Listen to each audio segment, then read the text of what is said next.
Ireland had been under the British Dominion for 700 years and had endured numerous bloody conflicts, though after the 1916 Easter Rising came the War of Independence, which claimed 2,500 lives and culminated in the truce talks that led to the establishment of the Free State. Today we'll explore this Free State and how it and its forces spiraled into the bloody depths of civil war.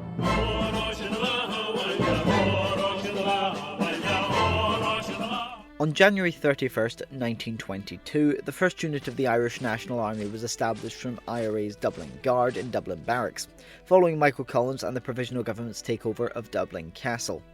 Collins sought to create a modern professional army from the IRA ranks, but the Anglo-Irish Treaty had split the movement into two, leaving the force on quite fragile ground. Although it did expand rapidly, the National Army initially had a rocky relationship with the Provisional Government. Recruitment in 1922 drew many who viewed Collins' administration as the true republic promised to them after the War of Independence. Yet, as the government had little to no control over the army's affairs, Collins was effectively its commander-in-chief without having been declared it. On July 11, 1922, martial law was declared and the Parliament authorised recruitment of 35,000 men. Many were First World War veterans and former members of disbanded Irish regiments, bringing both numbers and military experience. By 1923, the army had grown to roughly 58,000. As General Richard Mulcahy said on the war, "It is not the will of the people that is being fought, it is the will of the minority that would impose its view by the gun," to the Dáil in 1922. Early disputes arose in Limerick over the control of the barracks, and in April 1922, Brigadier General George Adamson, a founder of the army, was killed by the IRA in Athlone, the anti-treaty IRA. Violence escalated in Kilkenny and Dublin, where the IRA seized multiple buildings. The crisis peaked at the four courts occupied by anti-treaty forces. After failed negotiations, Free State troops, reinforced by British applied artillery, bombarded the complex at dawn on June 28, 1922, forcing surrender after suffering 3 dead and 14 wounded. This bombardment is widely seen as the formal beginning of the Irish Civil War. In Drogheda, clashes killed combatants on both sides, and a civilian woman and also the mayor were also killed. Collins, with Generals Oina Duffy and Liam McMahon, planned a broad offensive to seize strongholds in Limerick, Waterford, Kilkenny and seaborne landings in Mayo, Cork and Kerry. Among the most effective units was the Dublin Guard, drawn from the IRA's Dublin Active Service Unit and Squad, many of them ex-British soldiers. They played key roles in leading the summer 1922 offensives, including the capture of Tralee. Free State perhaps had suffered its greatest losses during this time. Arthur Griffith, the heads of the Provisional Government, would sadly pass away, but also Michael Collins was killed in an ambush at Ballinabla, County Cork. Ignoring warnings not to travel to the area, he had remarked, "They wouldn't kill me in my own home county."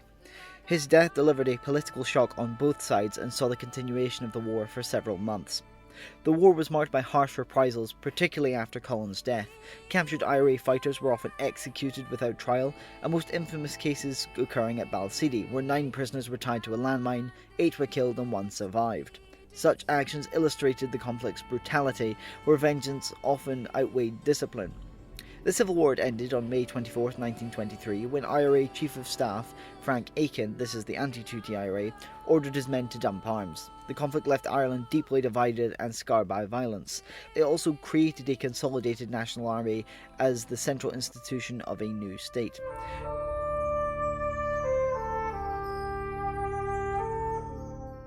The newly formed Army of the Irish Free State faced significant challenges from the outset, most notably in its structure, unit size and overall doctrine, as it attempted to transform the IRA into a formal standing army. With the Civil War looming, there was little time to evolve the force into one capable of sustaining a large-scale conflict. By 1923, the army had undergone several reorganisation attempts, adopting a revised ranking structure and command system. A transformation from the Civil War into the Defence Forces will be covered in Part 2. At this stage, Ireland was divided into 9 regional commands: Dublin, Athlone, Donegal, Claremorris, Limerick, Kerry, Waterford, Cork and Curra. Supporting these commands were a diverse corps structure that included the Armoured Car Corps, Infantry Corps, Artillery Corps, Army Corps of Engineers, Works Corps, Railway Protection, Repair and Maintenance Corps, Salvage Corps, Army Signal Corps, Medical Corps, Transport Corps, Corps of Military Police and Air Service, with these being overseen by the GHQ, or the General Headquarters of the Commander-in-Chief, Chief of Staff, Deputy Chief of Staff, Director of Operations, Training, Logistics, the Quartermaster General, Adjutant General, amongst others. Now, the uniforms of the Irish Free State are primarily made from a dark green serge wool and wore with a Sam-Brown belt of British design for officers. Volunteers wore a similar uniform but typically used a British 1908 pattern webbing instead of the Sam-Brown officer's belt. Most of their equipment had come from the British Army. All ranks were issued with knee-high length brown boots, and uniform buttons bore a crescent design featuring symbols of the IRA and Irish Volunteers, reflecting the Army's origins. Cap badges were emblazoned with the distinctive FF logo representing Fianna Fáil, or Soldiers of Destiny.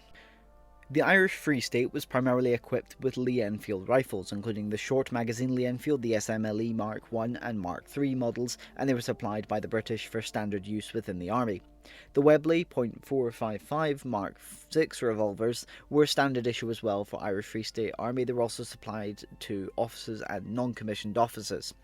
The Thompson machine gun was occasionally used, and it was effective in close quarters combat but was less common on the field. The Lewis and Vickers machine guns, both Lewis and Vickers machine guns, were utilised by the Irish Free State. The Lewis gun was lighter and more portable, where the Vickers was heavier, water-cooled machine gun suitable for sustained fire. The Hotchkiss M1909 was a French-manufactured light machine gun used by the Irish Free State Army, and it was less common but still a part of this armament mix. The Irish Free State was also equipped with several 18-pounder field guns supplied by the British, especially at the forecourts of the Mark I and Mark II variants.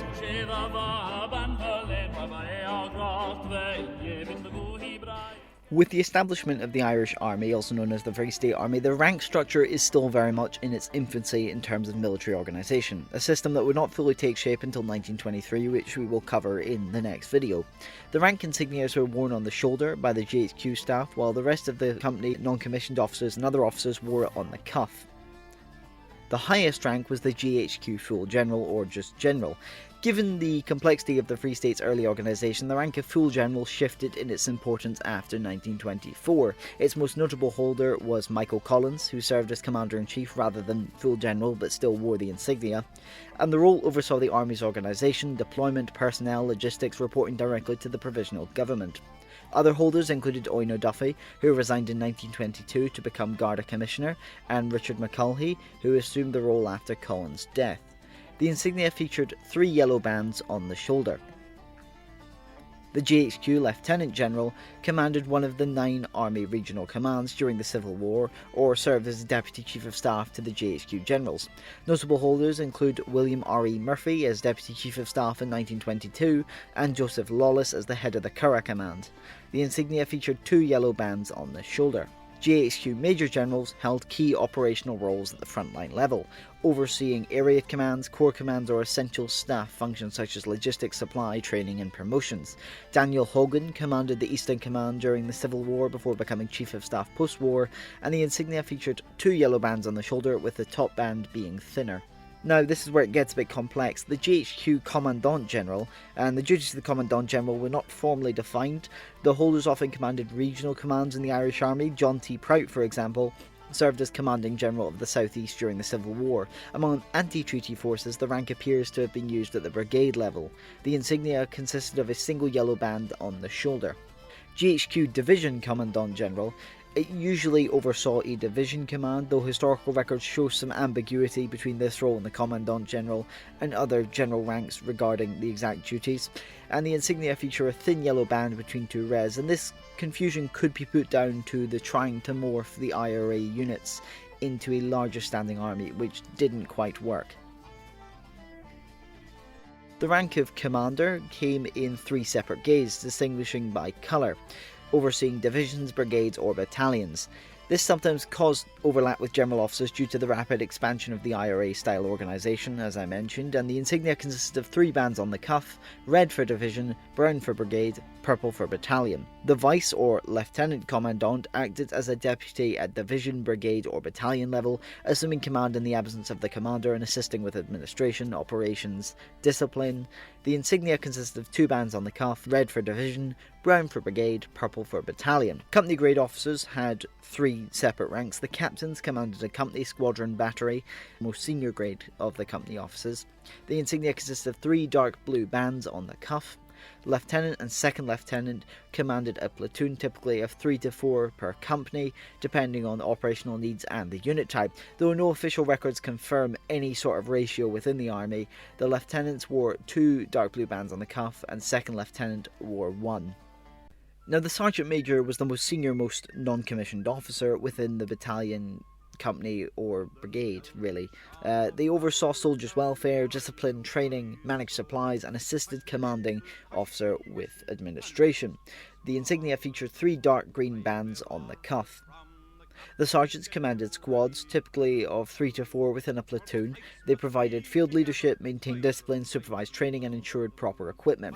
Their insignia featured 2 dark green bands on the cuff.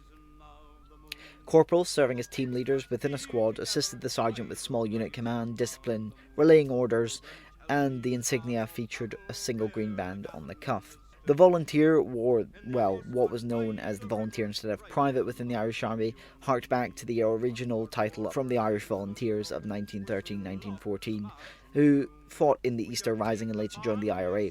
Volunteers had no formal command responsibilities and wore no insignia. Well, I hope you enjoyed today's video as much as I enjoyed making it. I've recently begun to get back into Irish history, perhaps because a lot of my family, at least half of my family, had served in the Irish War for Independence, had served in the Irish Civil War, especially around the Kilkenny area. So I think that's why I chose to do this. It was an interesting thing. I had to make these rank insignias myself because there is no imagery I could find. Any archives of the original Irish Free State Army were difficult to track, and so this is why this video has perhaps been a little bit less in depth than I normally would have done. But I hope you enjoyed, and I'll see you in the next one.